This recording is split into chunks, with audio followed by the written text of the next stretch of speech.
Bien, hermanos, pues vamos a continuar con la serie de Apocalipsis que tenemos. Pues saludamos a todos los que nos ven en redes sociales, porque ya estamos en redes sociales. Estamos en YouTube como Comunidad Punto de Fe. Estamos en Facebook también como Comunidad Punto de Fe.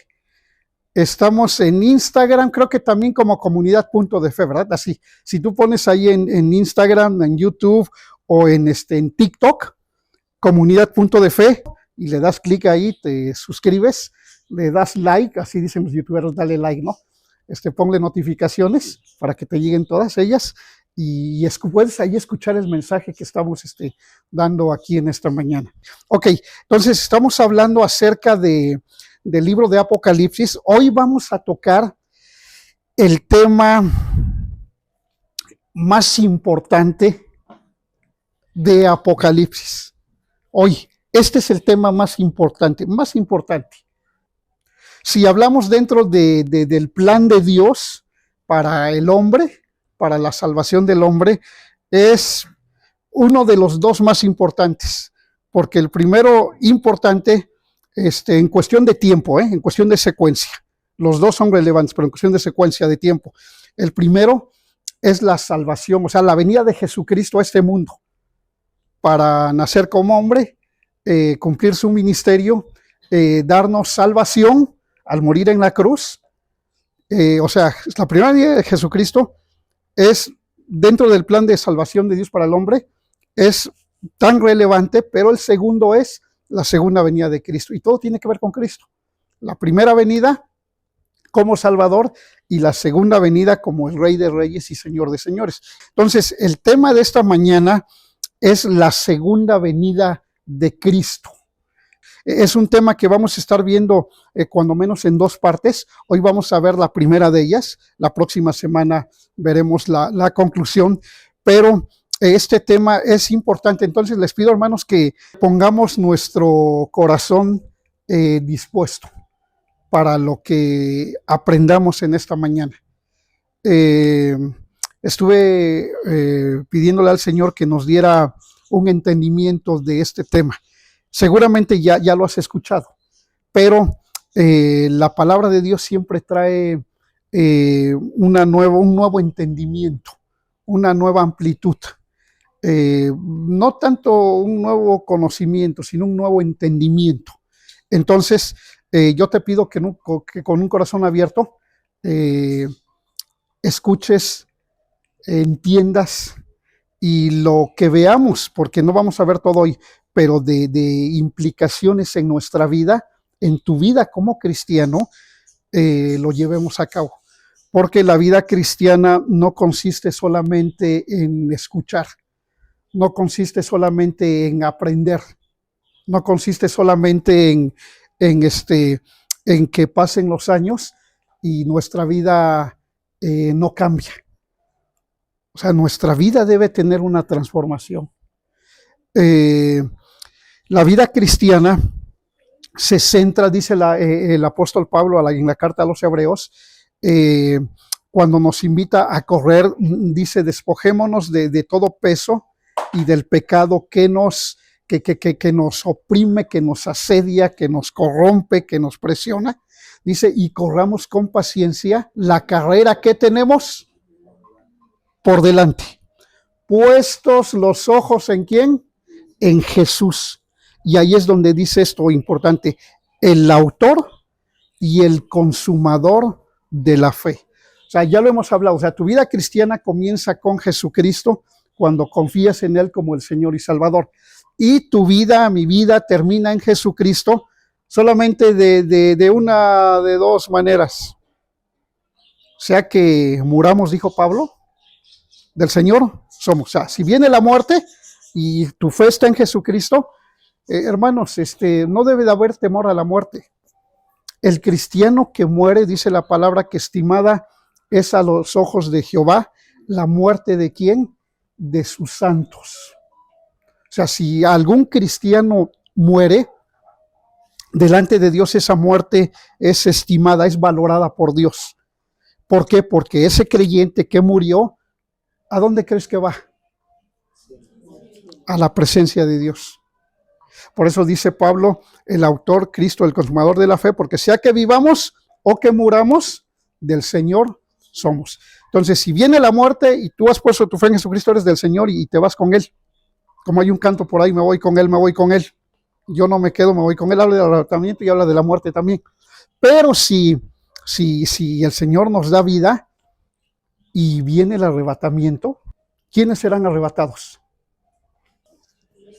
La iglesia, los creyentes que hemos confiado en Jesucristo. Vamos a ser arrebatados. ¿Y los muertos en Cristo, qué va a pasar con ellos? Resucitarán primero. Todo eso tiene que ver con la segunda venida de Cristo. Todo eso. Entonces, nuestra vida como cristianos empieza en Jesucristo y termina en Jesucristo. Sea porque muramos o sea que vivamos y el Señor nos arrebata. Y debe de haber una vida agradable delante de Dios en espera de su venida. Hay una palabra que en nuestras Biblias, cada que leemos respecto a Jesucristo, por ejemplo en los evangelios, cuando se habla de la venida de Jesucristo, esa palabra venida, así que se traduce venida, por ejemplo, la Biblia habla de la venida del Hijo del Hombre en los evangelios. El apóstol Pablo habla de la manifestación de Jesucristo en sus cartas. Esa palabra venida es una palabra griega, nada más la puse ahí como reseña, pero es una palabra que se escribe tal y como está ahí en pantalla, parousia. ¿Y qué significa? Significa dos cosas. Significa presencia y también significa venida. Y en otros pasajes significa manifestación. Manifestación, venida y presencia. Entonces, cuando habla esta palabra, la encontramos en tu lectura bíblica, en los evangelios, y que se refiere a Cristo, está hablando de la segunda venida de Jesucristo. Ahora, vamos a ver la diapositiva que tenemos ahí, solamente para ubicarnos, ya nos vamos acercando a la parte final en la línea del tiempo. Sencillamente, vemos que la iglesia tiene 2000 años aquí en la tierra. Tenemos 2000 años aquí. La iglesia presencia en la tierra con 2000 años. Esta presencia de la iglesia va a tener un evento relevante y es el evento que estamos esperando nosotros como iglesia. ¿Cuál es ese evento que estamos esperando? La venida de Jesucristo, pero también estamos esperando el arrebatamiento. La Biblia nos da una amplia enseñanza, pero es ahí donde los estudiosos se encuentran y en la mayoría de los estudiosos se piensa, se cree, se entiende que el arrebatamiento va a ser 7 años antes de la segunda venida de Cristo. El arrebatamiento, 7 años antes de la segunda venida de Cristo. Otros, y encuentran alguna referencia bíblica también, dicen que el arrebatamiento va a ser no 7 años antes, 3 y medio antes, o sea, a la mitad de la tribulación. Y otros, sobre todo los más, las denominaciones, vamos a decir, más antiguas, dicen que no es ni 7 antes, ni 3 y medio antes, sino dicen que el arrebatamiento va a ser simultáneo con la segunda venida de Cristo. Pero cual fuera, y lo vamos a estudiar, al final el arrebatamiento va a suceder. Y aun cuando fuera simultáneo con la segunda venida de Jesucristo, el arrebatamiento va a suceder. Solo que sí va a haber una diferencia, obviamente en cuanto a al tiempo que nos toque vivir. Porque si el arrebatamiento fuera 7 años antes, entonces nos libramos de la tribulación. Pero si no es 7 años antes, si fuera 3 años y medio antes, nos toca una parte de la tribulación. Y si no fuera así, si no fuera simultáneo con la segunda venida de Cristo, ¿cuánto tiempo nos tocará estar en la tribulación? Los 7 años. Esto lo vamos a estudiar a detalle, ¿sale? Pero el evento final, culminante, es la segunda venida de Cristo. Y estamos cerca de la segunda venida de Cristo. Y si la segunda venida de Cristo está cerca, el arrebatamiento está más cerca todavía. Por ahí hay algunos que se han atrevido, y no debe ser como tal, que uno se ponga a predicar y a enseñar y a poner fechas. Inclusive algunos están poniendo días ya de este mes bueno, ¿cuál es este mes? Hay alguno que dijo que el arrebatamiento iba a ser el 18 de septiembre. Por ahí hay un conocido predicador que por ahí se le chispoteó, como dirían el Chavo del Ocho, y eso fue hace como 2 años, y dijo que el arrebatamiento iba a ser en el mes de septiembre, pero eso era del 2023, algo así. Y bueno, nadie sabe el tiempo ni la hora, pero tanto el arrebatamiento como la segunda venida de Cristo están por suceder. Vamos a entrar en materia y vamos a ver de una manera general lo que la Biblia nos enseña. Si ustedes han estado escuchando los mensajes que hemos dado ya durante 15 semanas de Apocalipsis, voy a ir enlazando aquí en la explicación pues varios de los temas que ya hemos tratado. Entonces se te deben de hacer conocidos si has estado, y si no, puedes buscar el mensaje en las redes sociales. Ok, he aquí que viene con las nubes y todo ojo le verá y los que le traspasaron. Hasta ahí. En Apocalipsis capítulo 1, cuando el Señor Jesucristo se manifestó al apóstol Juan, que estaba en esa cueva en la isla de Patmos, ahí se le apareció el Señor Jesucristo, y el mismo Señor Jesucristo, hablando y dando esta revelación, el apóstol Juan escribe esto. Y acuérdate, el apóstol Juan está viendo una revelación. ¿Qué es lo que él vio según este pasaje? He aquí que viene con las nubes y todo ojo le verá, y los que le traspasaron. ¿Alguien sabe por qué dice esto, los que le traspasaron? ¿Se acuerdan que Jesucristo, cuando estuvo en la cruz, hubo un soldado romano para verificar que él ya estuviera muerto? Ahí está en la cruz con una lanza. ¿Qué hizo? Lo traspasó. Esa lanza le atravesó desde esta parte, así en diagonal, desde esta parte. Digamos que desde este costado le atravesó. Le atravesó el corazón, le atravesó. ¿Y qué salió del cuerpo de Jesucristo? Sangre y agua, porque ya estaba muerto. Aquí el apóstol Juan ve que Jesús viene con las nubes, dice que todo ojo lo verá, ahorita vamos a explicar esto, y los que le traspasaron. Dice, seguimos leyendo, y todos los linajes de la tierra, linajes puedes traducirlo como pueblos, puedes traducirlo como tribus también, tribus, pueblos, y todos los linajes de la tierra harán lamentación por él, o sea, va a haber lamentaciones. ¿Qué es una lamentación? Es llorar, pero es como de decir, ay, o sea, lamentarse, no tanto resignarse, pero implica cierto dolor como con remordimiento. Harán lamentación por él. Dice, seguimos leyendo, sí, amén. Luego Jesucristo habla y dice, yo soy el alfa y la omega, principio y fin, dice el Señor, el que es y que era y que ha de venir, el Todopoderoso. Esa cita está en Apocalipsis 1, versos 7 y 8. Vamos a ver cómo hay varias palabras que se repiten en los pasajes que vamos a estar leyendo. El otro texto, Mateo 24, 29 al 31. ¿Qué dice? E inmediatamente después de la tribulación de aquellos días, hasta ahí. ¿Ven por qué se habla de que va a haber un periodo de tribulación? O sea, es un término bíblico, tribulación. Aquí está. Y hay otras referencias más en este mismo capítulo. Dice que después de la tribulación de aquellos días, el sol, ¿qué le pasa al sol? Se oscurece. La luna no dará su resplandor. Checa los fenómenos cósmicos. que ya hablamos en la serie de Mateo 24 y ya hablamos en los sellos, en las trompetas, en las copas, o sea, en el universo, en los astros. Hay también señales.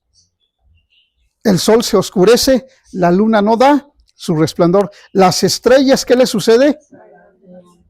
Y eso va en dos sentidos.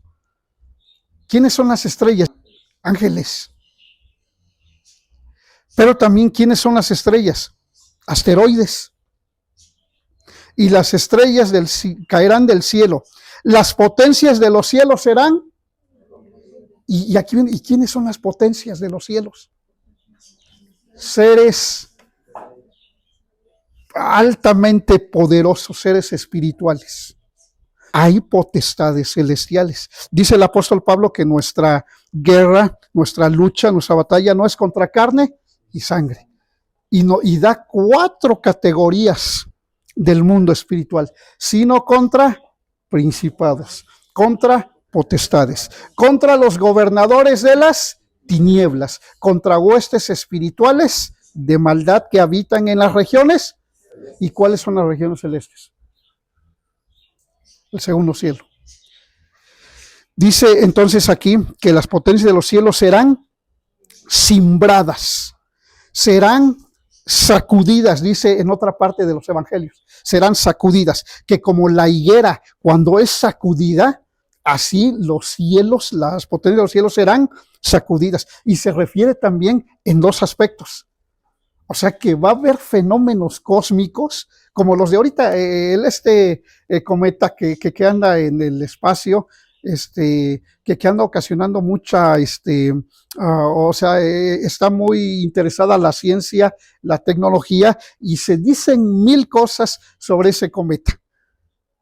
Las potencias de los cielos serán conmovidas. Verso 30.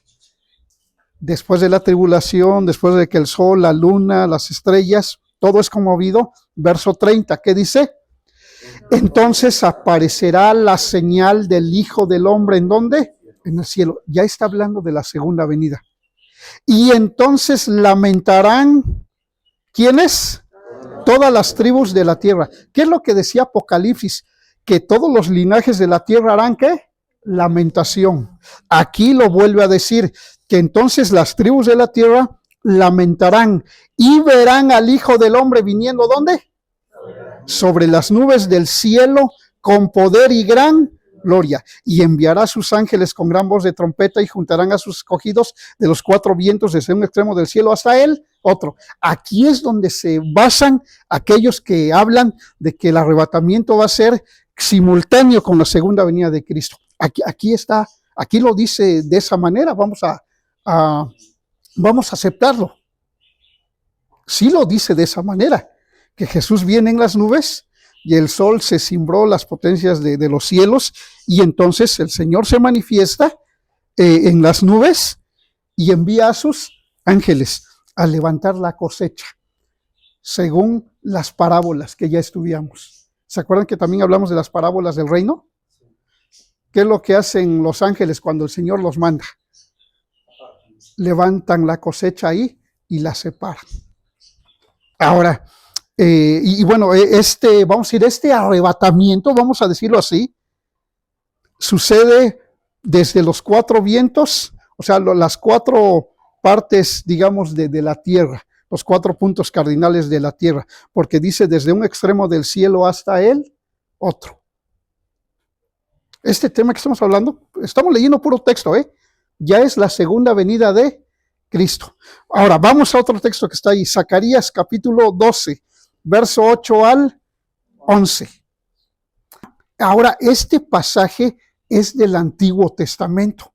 Los otros 2 que leímos, Apocalipsis y Mateo, son del Nuevo. Y ahora nos vamos al Antiguo Testamento. Entonces dice, en aquel día Jehová defenderá al morador de Jerusalén. El que entre ellos fuere débil, o sea, de los habitantes de Jerusalén, el que fuera débil, ahorita vamos a entender por qué. El que fuera débil, en aquel tiempo será como David. Y la casa de David como Dios, como el ángel de Jehová delante de ellos. Verso 9. Y en aquel día tal y como inicia en el verso 8, dice en aquel día, aquí en el verso 9, y en aquel día. Esta frase, en aquel día, ¿saben a qué se refiere? A la segunda venida de Cristo. En aquel día. Verso 9, y en aquel día, ¿y quién es el que está hablando aquí? Esto, obviamente Dios inspiró a Zacarías, pero aquí el que está hablando es el Señor mismo, ¿eh? Otra vez, ¿quién es el que está hablando aquí? El Señor, o sea, Dios, Jehová de los ejércitos. Y en aquel día yo procuraré destruir a todas las naciones que vinieren contra Jerusalén. ¿Te acuerdas que hace 8 días que hablamos del Armagedón? Vimos que todos los reyes de la tierra, los capitanes, los poderosos, fueron movidos hacia, literalmente hacia Israel para librar la gran batalla ahí. Y es lo que ya nos está describiendo este pasaje. En aquel día yo procuraré destruir a todas las naciones que vinieren contra Jerusalén. Porque como dice en Apocalipsis, todos los reyes de la tierra, poderosos capitanes, sus ejércitos, fueron movidos por espíritus inmundos a manera de ranas que salieron de la boca de Satanás, de la boca del anticristo, la bestia, y de la boca del falso profeta. Y aquí es lo que ya nos está describiendo, que el Señor va a destruir a las naciones que vinieron, que llegaron para pelear contra Jerusalén. Sigo leyendo, verso 10. Y derramaré sobre la casa de David y sobre los moradores de Jerusalén espíritu de gracia y de oración. Y mirarán a mí, y antes, mirarán a mí. Otra vez pregunto, ¿quién es el que está hablando aquí? Dios, pero el nombre, Jehová. Él es el que está hablando. Y mirarán a mí. Ahora sí, ¿qué dice la frase? ¿A quién traspasaron? Ahora viene aquí algo interesante. Aquí está hablando Jehová, o sea, el Señor. Y aquí el Señor, aquí Jehová, él mismo dice, me van a ver a mí, a quien traspasaron. Es interesante, ¿no? ¿Quién fue traspasado? Jesucristo. Entonces, date cuenta cómo desde este pasaje ya se mencionaba de manera profética la segunda venida de Cristo. Y en cuanto a Cristo, a que fue traspasado, aunque aquí se personaliza este pasaje también en Dios, la primera persona de la Trinidad. Y mirarán a mí a quien traspasaron.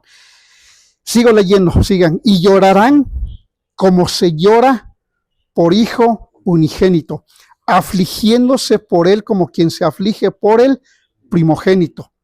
En aquel día habrá gran llanto. ¿En dónde?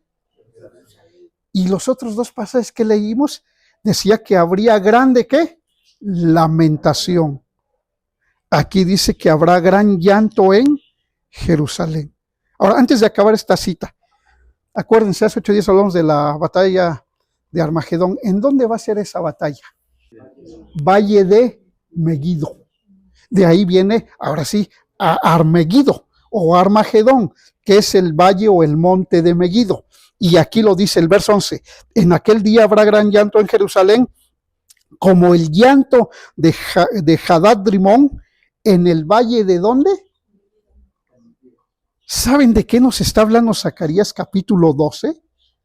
De la batalla de Armagedón. Está hablando de la batalla de Armagedón. Hasta en el nombre lo menciona. En aquel día habrá gran llanto en Jerusalén, como el llanto de Hadad Rimón en el valle de Megiddo. Ve cómo la segunda venida de Cristo está en menciones muy amplias en capítulos casi enteros de la Biblia. Aquí está otro, Hechos capítulo 1. En el primer tratado, o sea, en la primera carta, o Teófilo, aquí está hablando Lucas. Lucas es el que escribió el Evangelio de Lucas y el que escribió el libro de los Hechos. Lucas, que era uno de los discípulos del apóstol Pablo, y era un médico, y era una persona, pero bien preparada académicamente. Hoy en día diríamos que era un doctor profesionista, pero muy capaz, muy estudioso. En el primer tratado Teófilo, y Teófilo dicen que era una especie de un funcionario romano, un funcionario, un burócrata, en el buen sentido de la palabra, romano, a la cual Lucas le escribió esta carta, porque Teófilo era cristiano también, ¿sale? Pero sigo leyendo. Dice, en ese primer tratado hablé acerca de todas las cosas que Jesús comenzó a hacer y a enseñar. O sea, Jesús ya había muerto, había resucitado, y ahora dice en el verso 2, hasta el día en que fue recibido arriba. O sea, cuando Cristo ascendió, después de haber dado mandamientos por el Espíritu Santo a los apóstoles que había escogido, a quienes también después de haber padecido, se presentó vivo con muchas pruebas indubitables, apareciéndoseles, ¿cuántos días? ¿Durante cuántos días? Fíjense, aquí nos da unos datos bien interesantes. Cuando Cristo resucitó, ¿qué tiempo permaneció más aquí en la tierra con sus discípulos después de su resurrección? 40 días. 40 días. Y en estos 40 días, ¿qué hizo? Dice que muchas pruebas, pero también hablándoles acerca del reino de Dios. Y estando juntos, les mandó que no se fueran ¿de dónde? De Jerusalén, sino que esperasen. ¿Qué iban a esperar? ¿Y cuál era la promesa del Padre? ¿La venida de quién? Del Espíritu Santo. Entonces, miren, vamos a ubicarnos. Jesús resucita,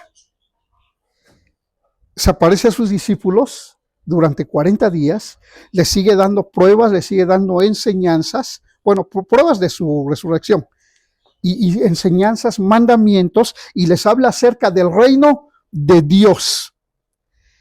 Y les dice, no se vayan de Jerusalén, esperen hasta que venga la promesa del Padre, la cual les dijo, oísteis de mí. Verso 5, mas Juan ciertamente bautizó con agua, mas ustedes serán bautizados con el Espíritu Santo dentro de no muchos. Ahora aquí te va un dato interesante. Todo esto describe en el capítulo 1 del libro de los Hechos. En el capítulo 2 es cuando todos están reunidos en el aposento alto, y es cuando de repente, como un viento que literalmente cimbró todo, cimbró esa habitación grande, y vino, ¿quién es el que llegó? El Espíritu Santo. Entonces, Jesús resucita, está durante 40 días con ellos, él asciende, y a partir de ahí pasaron aproximadamente, dicen los estudiosos, 10 días. ¿Qué fiesta se estaba celebrando cuando llegó el Espíritu Santo? La fiesta de Pentecostés. Este dato no lo tengo preciso, digo, si estoy mal lo rectifico, pero según lo que he leído de algunos, es que a los 50 días es cuando el Espíritu Santo vino, pero después de la resurrección. O sea que ¿cuántos días pasaron desde la resurrección hasta la venida del Espíritu Santo? 50 días. 40 días estuvo Cristo presente todavía y se fue. Y aproximadamente 10 días después vino el Espíritu Santo. Aquí mismo les dice en el verso 5 que el Espíritu Santo vendría dentro de no muchos días. ¿Se dan cuenta? Verso 6, ahora sí nos enlazamos, porque aquí está escribiendo Lucas, está contándole a ese funcionario llamado Teófilo, le está contando acerca de cómo Cristo ascendió. Ve conmigo hasta la última parte del verso, el verso 12. Nada más quiero que te ubiques. ¿En dónde estaban? ¿En dónde estaban? Dice que menciona el monte que se llama el monte del Olivar, que no es otra cosa que el monte de los olivos. Entonces aquí tengan en la mente monte de los olivos. Ahí es donde estaban. ¿Sale? Verso 6. Y los que se habían reunido con Cristo, todos los que se reunieron con él, le preguntaron diciendo, están hablando con Jesucristo, Jesucristo se los llevó al monte de los olivos y Jesucristo está hablando con ellos le están preguntando y le dicen algunos, posiblemente el apóstol Pedro, que era el que siempre se lanzaba primero a preguntar, Señor, ¿restaurarás el reino a Israel en este tiempo? Fíjense la pregunta. ¿Restaurarás el reino de Israel en este tiempo? ¿Qué es lo que esperaban los judíos? ¿A quién esperaban los judíos? A un rey. Y ellos ya conocieron a Jesucristo, ya murió, resucitó. Ellos ya lo aceptan como Mesías, a Jesucristo. Pero todavía tienen ahí la inquietud, Señor, todavía en este tiempo vas a restaurar al reino de Israel. Ellos querían a un rey físico, literal, que fuera nombrado el rey de la nación de Israel y que ese rey ya los librara de la esclavitud romana y literalmente los gobernara a ellos e inclusive a las naciones. Eso estaban preguntando ellos. ¿Y hace qué tiempo hicieron esa pregunta ellos? Hace 2000 años. Y nos seguimos preguntando nosotros hoy en día, ¿y el reino del Señor cuándo vendrá? ¿Cuándo vendrá el Señor? Dice el apóstol Pedro que algunos tienen la venida del Señor por tardanza, pero el Señor no retarda su promesa. Según algunos piensan que sí, sino que es paciente para con, o sea, el Señor es paciente para con nosotros, para conmigo, para contigo es paciente, para nuestras familias es paciente. Para los que no conocen a Cristo es paciente, porque no quiere que ninguno. ¿Tenemos familiares que aún no son cristianos? Sí. Y el Señor es paciente. Mientras no venga, nos está dando la oportunidad de que ellos se conviertan a Cristo.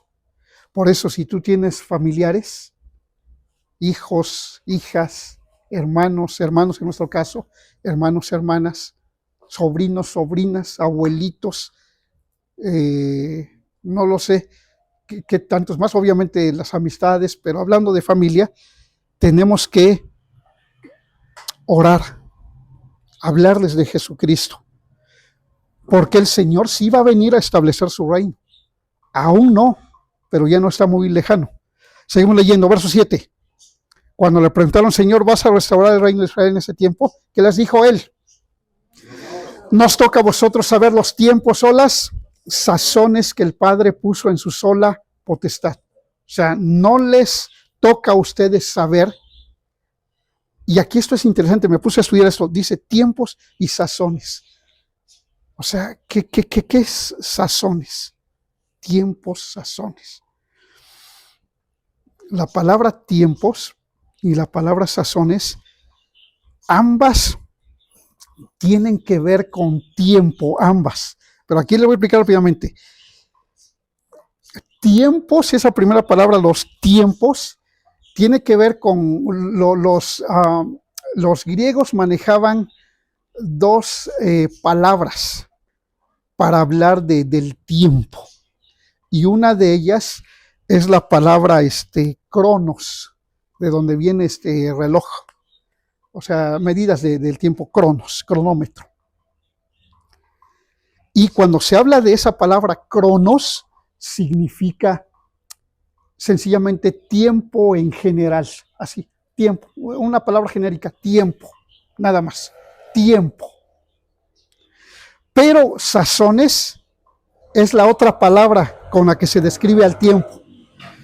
Pero sazones es otra palabra que es kairos. Entonces, dos palabras griegas para el tiempo, una cronos y la otra kairos, con K de kilo, kairos. Cuando es cronos es en sentido general, así en general, tiempo, nomás se habla del tiempo. Pero cuando es kairos se habla de un tiempo específico, de un tiempo único, de un tiempo esperado para que suceda algo. Entonces, lo que aquí les dijo Jesucristo, no les toca a ustedes saber en qué tiempo, hablando en general, ni en qué tiempo, si tú estás ahí de quisquilloso, en qué tiempo exactamente, ni en ese tiempo. O sea, no les toca a ustedes saber los tiempos de manera general o los tiempos de manera específica. A ustedes no les toca. Eso el Padre lo puso en su sola potestad. O sea, y por eso Jesucristo es el que dijo, cuando le preguntaron también algo parecido a esto, él les dijo que nadie sabía sino solamente el Padre, que ni los ángeles, ni el Hijo del Hombre dijo, sabe ese tiempo, sino solo mi Padre que está en los cielos. Entonces, aquí Jesús dice, no les toca a ustedes saber el tiempo en específico. Por eso aquellos que dicen, el Señor Jesús viene en tal fecha, viene en tal mes, viene en tal día, viene en tal año, o sea, no hay tal cosa. Dice, no les toca a ustedes. Pero hay algo que sí nos toca. Vean el verso 8. Pero recibirán, ¿qué recibiremos? Poder, cuando haya venido sobre vosotros el Espíritu Santo, y me serán testigos en Jerusalén, toda Judea, en Samaria y hasta lo último de la tierra. O sea, como que el Señor está diciendo aquí, mira, tú ni te preocupes, inclusive en un buen sentido es, ni pierdas el tiempo tratando de buscar cuándo, y que de que tan enfrascado estés en saber cuándo, que de plano ni te mueves. No, eso no te toca, no nos toca. El Señor nos ha dado al Espíritu Santo para que seamos testigos. Por eso les decía hace un momento, en realidad el Señor nos manda a predicar el Evangelio. Aquí ellos le preguntaron, Señor, ¿cuándo vas a restaurar el reino? Señor, exactamente, ¿cuándo lo vas a hacer? No les toca a ustedes saberlo. Tienen un trabajo más importante que saber eso. ¿Cuál es el trabajo? Evangelizar. Verso 9. Y habiendo dicho estas cosas, está describiendo Lucas, y habiendo dicho estas cosas, viéndolo ellos, o sea, viendo los discípulos, las personas que estaban ahí, viéndolo ellos, fue alzado. Esta es la ascensión de Cristo. Y le recibió una nube que le ocultó, ¿de dónde? Hay algo interesante que menciona aquí la Escritura cada vez que habla de Jesucristo. En este caso, que ascendió. ¿Qué decía en Apocalipsis? En ese capítulo que dice aquí que viene ¿en dónde? En las nubes. Y todo ojo lee. Aquí dice que cuando Cristo se fue le recibió una nube. Y cuando leemos en los evangelios dice que el Hijo del Hombre viene en las nubes. O sea, hay algo de misterio aquí en todo esto. Esta nube le ocultó de sus ojos de ellos. O sea, ascendió, pero no fue cualquier nube, ¿eh? Cuando leemos en el Antiguo Testamento y se refiere a la nube, más bien cuando menciona la nube en el Antiguo Testamento, está hablando de la gloria de Dios. Entonces, aquí en realidad fue la gloria de Dios visible como una nube, donde esta gente lo vio, porque Él ascendió a la gloria de Dios. Y cuando venga en su segunda venida, dice que vendrá con gran poder y gran gloria. Y la gloria de Dios es una nube especial, si leemos el Antiguo Testamento. Verso 10, aquí seguimos. Y estando ellos con los ojos puestos en el cielo, entre tanto que él se iba, he aquí se pusieron junto a ellos 2 varones con vestiduras. ¿A quién te suenan esos 2 varones? A los 2 testigos de Apocalipsis capítulo 11. Y a los 2 testigos que menciona el profeta también, perdón, a los 2 olivos que menciona el profeta Zacarías, que ya leímos hace un rato. Menciona los 2 olivos que están delante del Dios Todopoderoso. Estos 2 varones tienen vestiduras blancas. ¿Te acuerdas cuando Jesucristo tomó a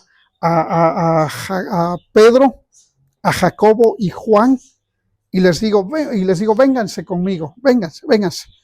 Y dejó a los otros 9 por allá y llamó solamente a Pedro, Jacobo y Juan y los llevó a un monte donde se transfiguró delante de ellos. Y dice que las vestiduras de Jesús, él mismo, se transfiguró, o sea que resplandeció. O sea, Cristo se glorificó delante de ellos. Y estando ahí en esa transfiguración, se aparecieron ¿quién? 2. Estos 2 que menciona acá son los mismos.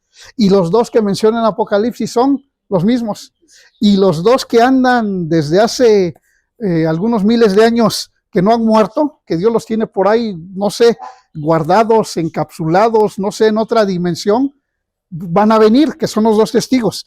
Estos 2 son los que se aparecieron aquí, 2 varones con vestiduras blancas, los cuales también les dijeron, ¿qué les dijeron?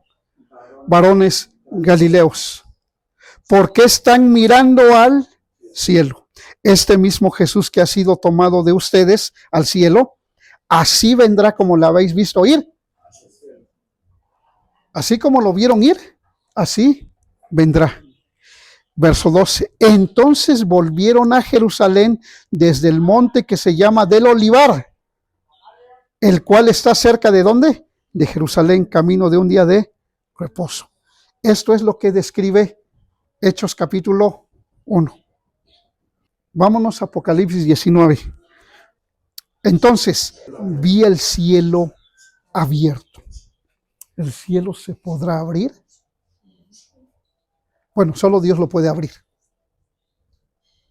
Vi el cielo abierto. ¿Saben ustedes, hermanos, que el cielo es casi, no exactamente infinito, porque el único infinito es el Señor, pero el universo, vamos a hablar, es casi infinito. Si se han medido las distancias del espacio, y les voy a dar un ejemplo muy bajo. Nosotros vemos al Sol. El Sol es la estrella más cercana a la Tierra. ¿Sabes qué distancia hay de aquí al Sol? 149.9 millones de kilómetros. Si cerramos números, 150 millones de kilómetros. O sea, de aquí al Sol no lo podemos mirar, nos enceguece. A la Luna sí la podemos mirar.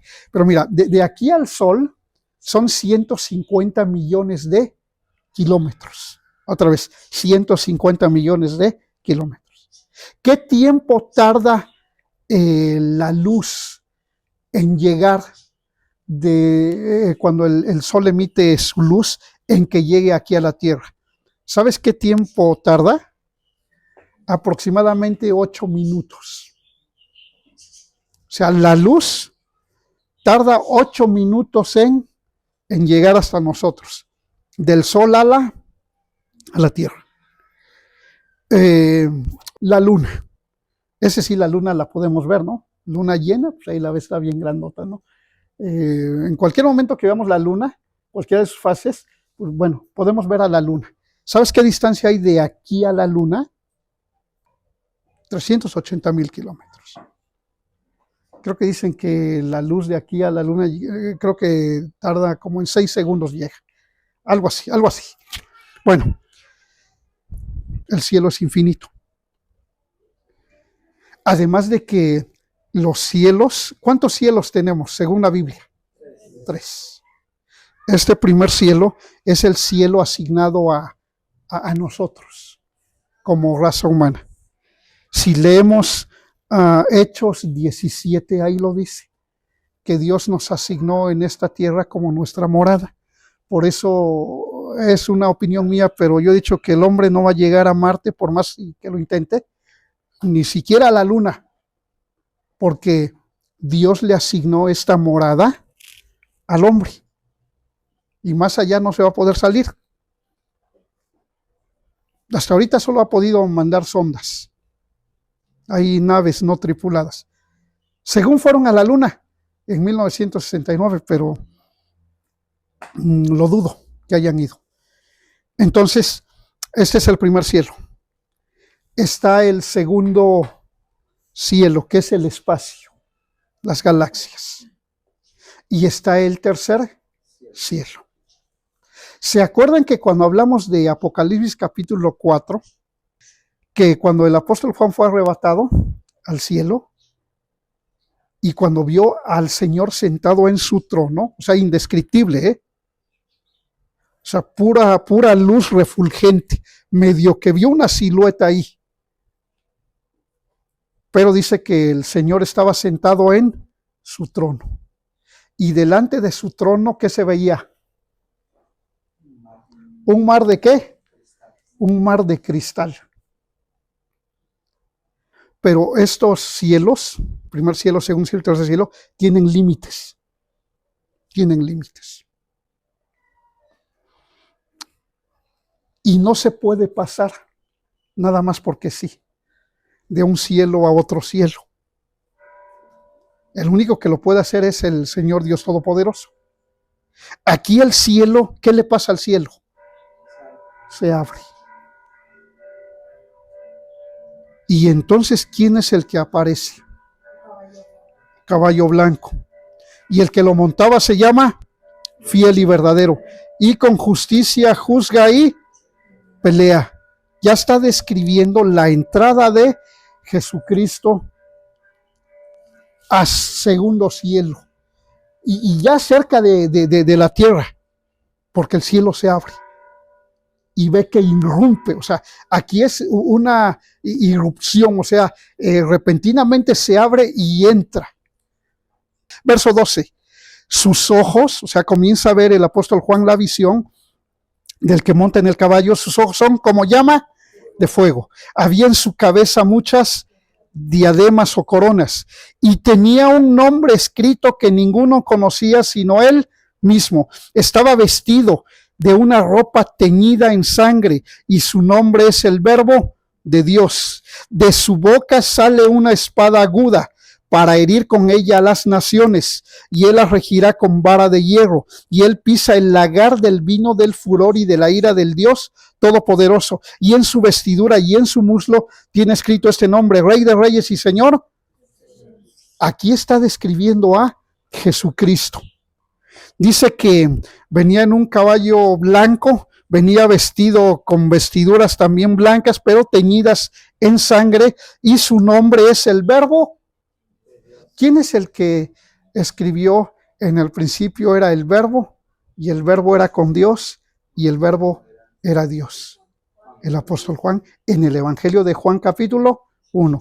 Dice, y aquel Verbo fue hecho carne y habitó entre nosotros. Y vimos su gloria, gloria como del unigénito Hijo del Padre, lleno de gracia y de verdad. Y está hablando de Cristo.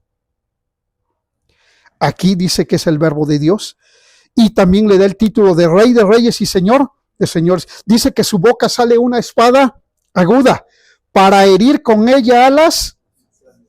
Y cuando leímos Zacarías 14, ¿quién es el que iba a salir a destruir a las naciones? Jehová. Aquí Jesucristo. Verso 14. Y los ejércitos celestiales vestidos de lino finísimo, blanco y limpio, le seguían en caballos. O sea, viene Jesucristo, irrumpe, entra, traspasa los cielos. Esa sería otra palabra. Fíjate qué interesante es esto. Lo único que, a ver si me voy a entender. O sea, para decir que traspasé algo o atravesé algo, ¿por qué atravesé algo? ¿Qué había? O sea, había algo ahí. Había una barrera, había una pared, había un muro, había una barrera. Para decir, traspasé. Mira, ahorita ya no te llevo a que busques ese texto, pero te lo voy a decir. El libro de los Hebreos habla de Jesucristo que traspasó los cielos. Así usa la palabra, traspasó los cielos. ¿Cuáles cielos? El primero y el segundo, para estar en el tercero. Aquí es lo mismo. Él viene y traspasa el cielo. O sea, el cielo literalmente se abre. Pásale. Tú eres el eterno. Tú eres el todopoderoso. O sea, para ti no hay límites. Para ti no hay barreras. Sí hay barreras para los hombres. Hay barrera para toda la creación, incluido el mismo diablo. Pero para Dios no hay barreras. Por eso el Salmo 24 dice, alzado puertas eternas, vuestras cabezas, y entrará el Rey de Gloria. ¿Quién es ese Rey de Gloria? Jehová, el fuerte y valiente, el poderoso en batalla. Alzado puertas eternas vuestras cabezas. ¿Hay puertas eternas? Según el Salmo 24 que te estoy citando. Sí. Y esas puertas son las que se abren para que salga o para que entre el Rey de Gloria. Y es lo que sucede aquí. Dice en el verso 17, y vi un ángel que estaba en pie en el sol y clamó a gran voz diciendo a todas las aves que vuelan en medio del cielo, venid, congregaos a la gran cena de Dios para que coman carnes de reyes, capitanes, carnes de fuertes, carnes de caballos, de sus jinetes y carnes de todos, libres y esclavos, pequeños y grandes. Aquí ya está describiendo la batalla de Armagedón. O sea, la destrucción. Verso 19. ¿Quiénes son los que están ahí? ¿Quiénes son los que se congregaron ahí? Se juntaron. La bestia, los reyes de la tierra, sus ejércitos, reunidos para guerrear contra el que montaba el caballo y contra su ejército. O sea, ¿por qué se juntó? ¿Por qué se juntaron las naciones ahí? Sus ejércitos. ¿Para qué se juntaron? Para pelear, para luchar contra el Señor que viene. Fíjense que mucho de lo que está pasando ahorita, yo creo, mi opinión personal es que hay cosas, hay verdades que están ocultando y a la vez hay mentiras que están divulgando. ¿A qué me refiero? Con este famoso cometa que anda, que ahorita, hoy estamos a ¿qué día es hoy? ¿20 qué? 26. Ahorita, precisamente el cometa está pasando por la parte de atrás del Sol. Y en 3 días va a estar así, digamos, en la parte trasera del Sol, para volver a, digamos, a ser visible. De alguna manera esto, así, que está en la parte trasera del Sol, el cometa. Y se dicen muchas cosas. Yo creo que algunas de esas, fíjense, a ver si no hago como Cantinflas. Cantinfleo mucho, miren. Hay verdades que no están diciendo. Y hay mentiras que están diciendo. O sea, como que parecería lo mismo, pero no es lo mismo. Entonces, ¿a qué me refiero con esto? Escuché unos buenos comentarios de algunos analistas y según algunos analistas, solamente esto es parte de un show para precisamente manipular otra vez al colectivo humano. De tal manera que si ellos ahora nos dijeran, esa ya es mi interpretación, si ellos nos dijeran, es una nave extraterrestre, vamos a unirnos todos, órale, aunque no sea eso, pero con tal de unir, eso es por un lado. Y la otra cuestión, que si es algo raro, tampoco lo están diciendo. Entonces ahí hay una mezcla de ocultamiento de la verdad y divulgación de mentira, pero con un fin. La Biblia dice que los reyes de la tierra, las naciones, se van a unir. Y de hecho ese es el propósito del diablo bajo el gobierno del anticristo, unirlos. ¿Qué pasaría si dijeran, nos invaden los extraterrestres, ese cometa es una nave extraterrestre y nos van a invadir? Y ahora les pedimos a las naciones que hagamos como en esa película del Día de la Independencia, ¿no? Que nos unamos todos, vamos a unir nuestra inteligencia, nuestras armas, todo, y que sea el 4 de julio, por favor.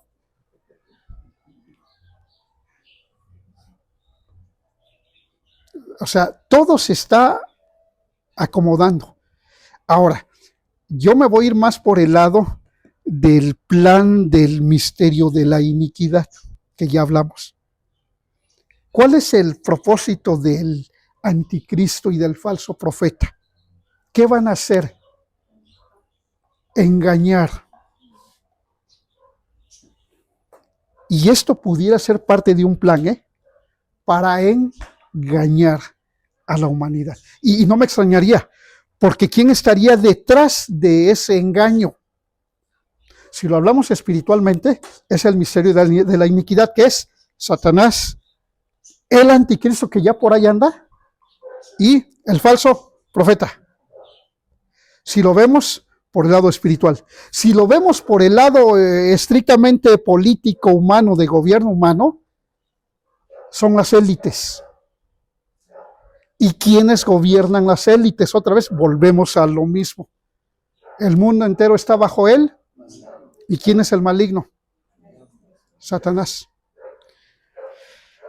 Y es lo que hacen aquí. Todos están reunidos para pelear contra el Señor. Ven el verso 20. Y la bestia fue apresada, y con ella el falso profeta que había hecho delante de ella las señales con las cuales había engañado a los que recibieron la marca de la bestia y habían adorado su imagen. Estos dos, ¿quiénes son esos dos? La bestia y el falso profeta. Fueron lanzados vivos dentro de un lago de fuego que arde con azufre. Y los demás fueron muertos con la espada que sale de la boca del que monta el caballo, y todas las aves se saciaron de las carnes de ellos. ¿Cómo va a ser esta batalla? Ya lo dije hace 8 días y por eso hablamos primero de este tema la semana pasada. La espada que sale de la boca del Señor, ¿saben cuál es? Su palabra, su palabra. O sea, en la palabra del Señor está realmente el juicio. Cuando Él creó el mundo, dijo, sea la luz, y fue la luz. Que la tierra produzca hierba, árboles, y lo hizo. Que produzca seres vivos el mar, y lo hizo. Que el sol se ponga de este lado y que la luna se acomoden bien, y así sucedió. Entonces, cuando el Señor venga, dice el apóstol Juan, aquel inicuo a quien el Señor matará con el resplandor de su venida y con la palabra, con la espada de su boca. O sea, el Señor no necesita que va a ser ahí una pelea, la batalla de Armagedón y la segunda venida de Cristo, ahí que va a ser como las batallas que van a durar semanas. No, eso va a ser fulminante. Tan solo el Señor se aparece y destruye. Va a ser fulminante la segunda venida de Cristo. Fíjense, todavía no empiezo, no es cierto. Dicen, hermano, todavía no empieza. No, es que estamos leyendo los puros textos bíblicos. Zacarías 14. Es la guerra que va a suceder en Armagedón, en Jerusalén, y también la venida de Cristo para ponerle punto final a esa guerra. Dice en el verso 1 de Zacarías 14. Ahora otra vez en el Antiguo Testamento. Y aquí el día de Jehová viene. ¿Cuál es el día de Jehová? El juicio. Y la venida de Jesucristo también es eso. He aquí el día de Jehová viene, y en medio de ti serán repartidos tus despojos. Porque yo reuniré a todas las naciones para combatir contra ¿quién? ¿Y qué le va a pasar a Jerusalén? O sea, ¿va a prevalecer Jerusalén? No, va a ser conquistada. Y la ciudad será conquistada. Y serán saqueadas las casas. Y muy fuerte esto. Y esto que escribe aquí de violación sucede en todas las guerras, en todas las guerras sucede.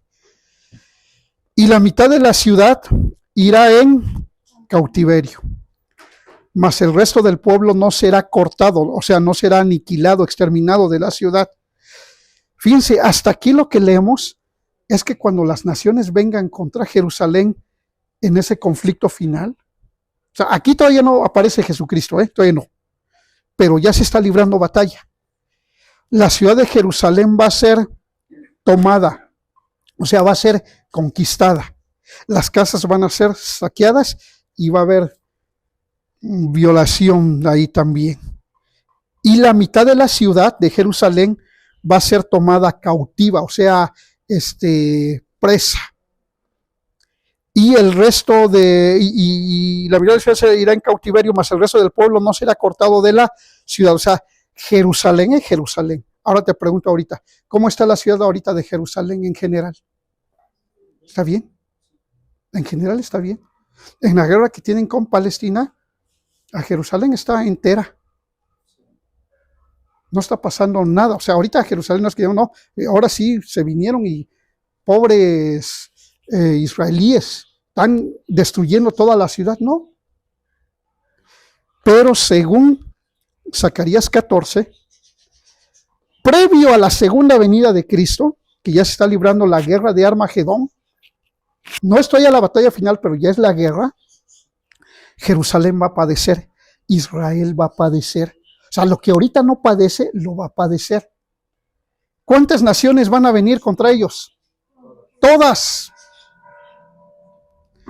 ¿Saben que así se está armando ahorita las naciones? Va a llegar el momento en que todas se van a ir sobre Jerusalén, todas. Algunos dicen que hasta los Estados Unidos también se van a ir ahí, y son ahorita los que apoyan completamente a Israel. Pero todas las naciones se van a ir contra Israel. Por eso va a estar a punto de ser aniquilada. Por esa razón va a tener que intervenir el Dios de Israel. O sea, Jehová de los ejércitos va a tener que intervenir, porque si no interviene, la ciudad va a ser arrasada, la nación arrasada. O sea, Dios tiene que intervenir en favor de su pueblo. Verso 3, ¿qué va a hacer el Señor?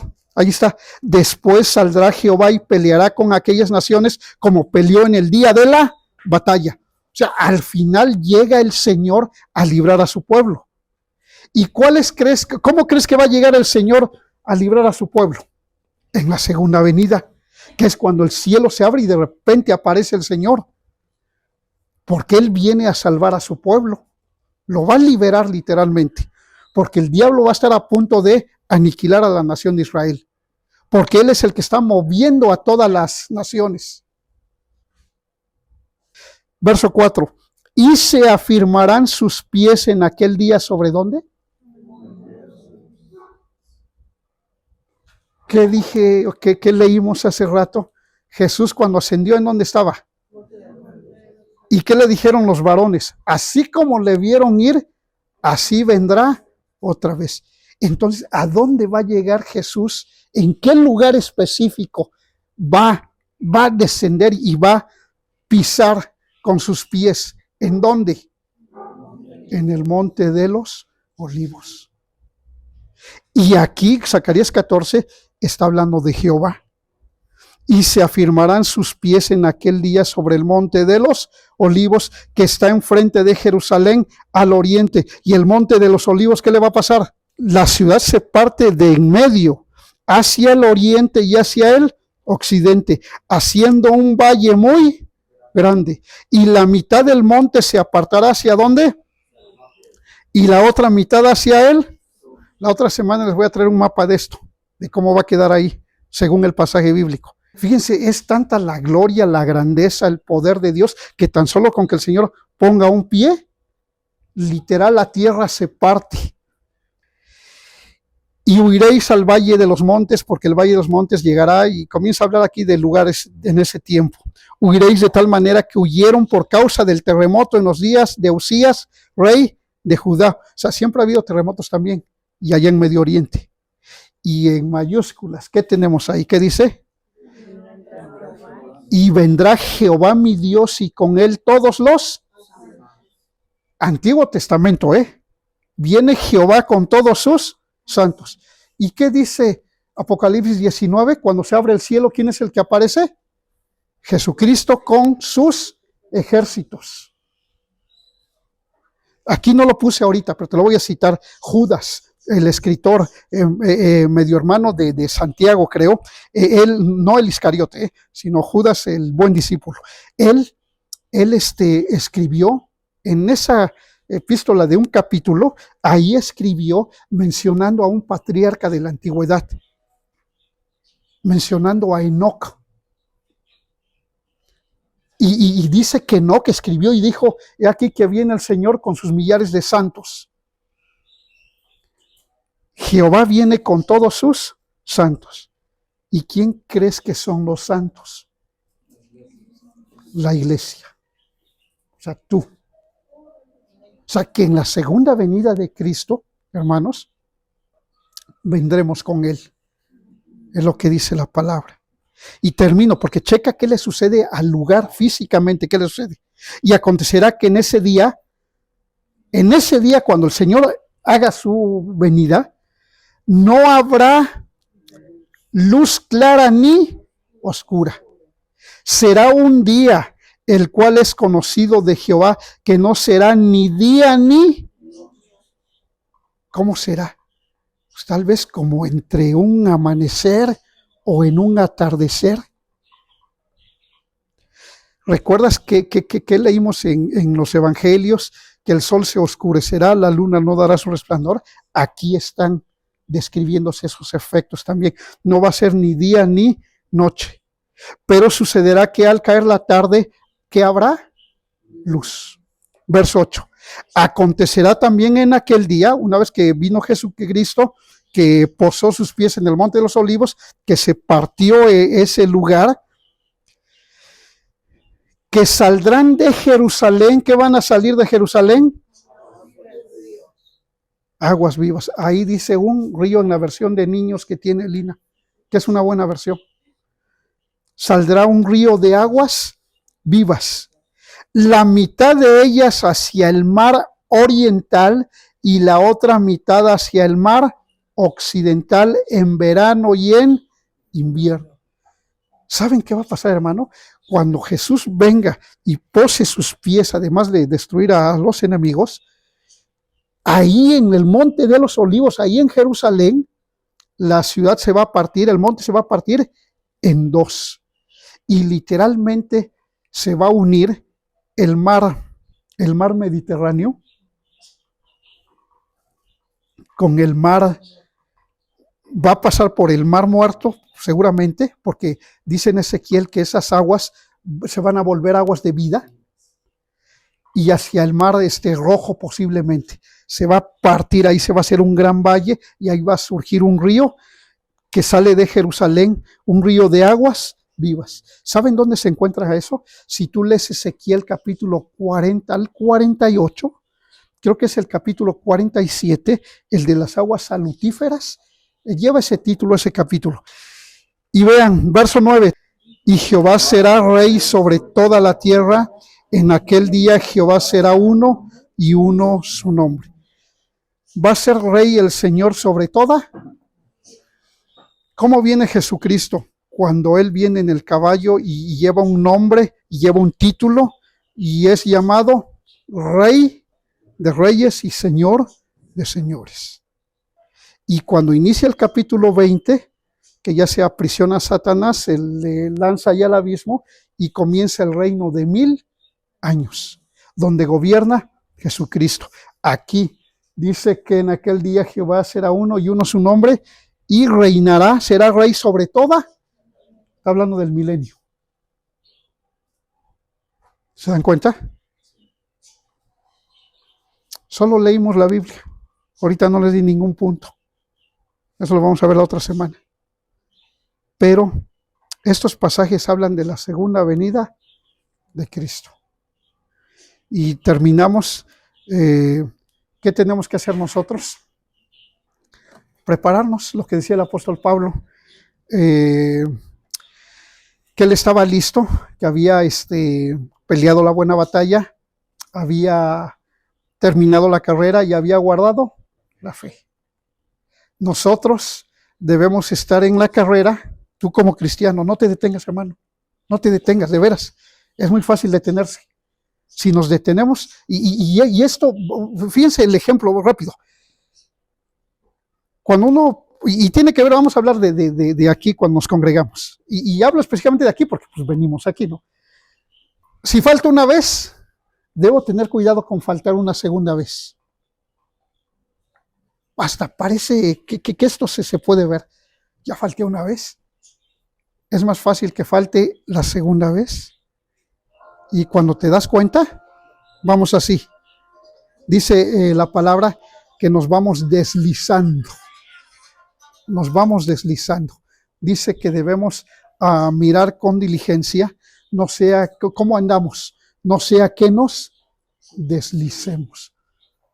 O sea, al ratito, no, pues ya tengo un mes que no voy a la iglesia. Digo, aplicado, por ejemplo, asistencia a la iglesia. Si hablamos de lectura de la Biblia, no, pues ya tengo un mes que no leo la Biblia. Si hablamos de discipulado, no, pues ya tiene un mes que no voy al discipulado. O sea, todo eso debe de haber constancia, y la constancia tiene que ver con mi carrera como cristiano. Tengo que guardar la fe, o sea, que tu fe no titubee. ¿Hay momentos difíciles? Sí. ¿Hay necesidades? Sí. ¿Y qué dice la palabra? Que nada nos puede separar del amor de Dios que es en Cristo Jesús, pero cuando Él es nuestro Señor. ¿Sí? Cuando Él no es nuestro Señor, cualquier cosa nos puede separar, ¿eh? Entonces, hermanos, te animo a que sigas fiel, busca al Señor, y continuamos con este tema la próxima semana. Oramos, hermanos. Mira tu rostro. Padre bendito, en esta tarde te damos gracias por este tiempo que nos permites de leer tu palabra, de estudiar tu palabra. Hoy hemos leído estos capítulos, estos pasajes de tu palabra que nos hablan de la segunda venida de Jesucristo. Decía el apóstol Pablo que él esperaba esa corona para los que aman tu venida, y esa corona es la que también nosotros esperamos, pero tenemos que amar tu venida, tenemos que estar conscientes de tu venida, y estar conscientes de tu venida, de que puedes venir ya en cualquier momento por tu iglesia, Señor, o inclusive ya venir en tu segunda venida al mismo tiempo que vengas por tu iglesia. Nosotros debemos permanecer alertas, sobrios, firmes, constantes, dice en tu palabra, creciendo siempre en tu obra. Y Señor, pedimos que nos des ese ánimo, esa constancia, a que seamos fieles, a que caminemos, a que sigamos constantes en nuestra vida como cristianos, buscándote de manera práctica a través de la lectura de tu palabra, a través de la oración, a través de escuchar tu palabra, pero sobre todo a través de esa fe en todo momento presente en nosotros, esa fe en ti, Señor. Padre, oro para que bendigas la vida de mis hermanos y que perfecciones nuestras vidas hasta el día de Jesucristo, decía el apóstol Pablo. Bendice a mis hermanos, aumenta su fe, Señor, y que ellos en todo momento puedan seguir firmes y aprendiendo y conociéndote más a ti, Señor. Padre, damos gracias por este tiempo en el nombre de Jesús. Amén.